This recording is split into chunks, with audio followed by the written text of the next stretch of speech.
Shalom everyone. I am Samta, a student of the Holy Torah at ACTC Seminary. ఈ వారం తోరా గ్రంథంలో 51వ పర్షా నిత్సావిం. నిత్సావిం అనగా నీవు నిలబడుచున్నావు అని అర్థం.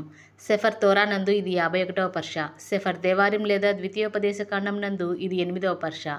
ఈ పర్షా యొక్క 5వ అల్య వాక్య భాగములు సెఫర్ దేవారిం లేదా ద్వితీయోపదేశ కాండము 30వ అధ్యాయం 7వ వచనం నుండి 10వ వచనం వరకు. మోషే ఇజ్రాయేలీలతో మాట్లాడుతూ వారు ఎలోహిం వైపుకు తిరిగి ఆయన ఆజ్ఞలకు విధేయత చూపితే ఎలోహిం వారి శత్రువులపై శాపాలను మళ్లిస్తాడని వారిని ఆశీర్వదిస్తాడని చెప్పాడు. ఇజ్రాయేలీలు తమ పూర్ణ హృదయంతో మరియు ఆత్మతో ఎలోహిం ఆజ్ఞలను పాటించాలని, ఆయన స్వరానికి లోబడాలని ఆయన నొక్కి చెప్పాడు. ఈ ఆజ్ఞలు వారి జీవన శైలిలో భాగమై వారికి జీవన సమృద్ధిని మరియు ఆశీర్వాదాలను తెస్తాయని ఆయన వివరించాడు.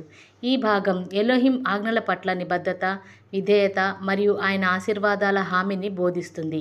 ప్రియులారా, ఇలాంటి మరిన్ని తోరా పాఠాలను తెలుసుకోవడానికి మా యూట్యూబ్ ఛానల్ను సబ్స్క్రైబ్ చేయండి. షాలోమ్ లెహిత్రోత్.